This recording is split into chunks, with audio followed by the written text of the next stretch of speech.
വാർത്തകളിലേക്ക്. കമ്മ്യൂണിസ്റ്റ് നേതാവും കമ്മ്യൂണിസ്റ്റ് പാർട്ടിയുടെ സ്ഥാപകാംഗവും സ്വാതന്ത്ര്യ സമര സേനാനിയുമായ പി കൃഷ്ണപിള്ളയുടെ 77ാമത് അനുസ്മരണ ദിനം CPM കട്ടപ്പന ഏരിയ കമ്മിറ്റി ആചരിച്ചു. ജില്ലാ സെക്രട്ടറി CV വർഗീസ് ഉദ്ഘാടനം ചെയ്തു.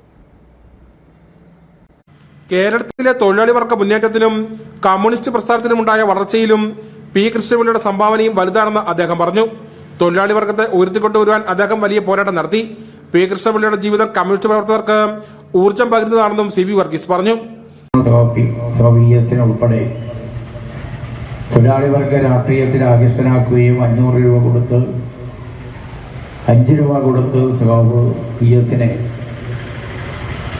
കുട്ടനാട് പ്രദേശത്തെ കർഷക തൊഴിലാളികളെ സംഘടിപ്പിക്കാൻ വേണ്ടി 1937 30 രൂപപ്പെടുത്തിയെങ്കിലും ജില്ലാ കമ്മിറ്റി അംഗം VR Saji, area secretary Mathew George, area committee അംഗങ്ങളായ MC Biju, Tommy George, KP Sumod, Lijo BBAV, KN Vineesh Kumar, Faisal Jafar, Niyas Abu, Puliyamala local secretary N Rajendran എന്നിവർ പങ്കെടുത്തു. നേതാക്കളും പ്രവർത്തകരും തൊഴിലാളികളും ഛായാചിത്രത്തിൽ പുഷ്പാർച്ചന നടത്തി. News bureau Kattappana.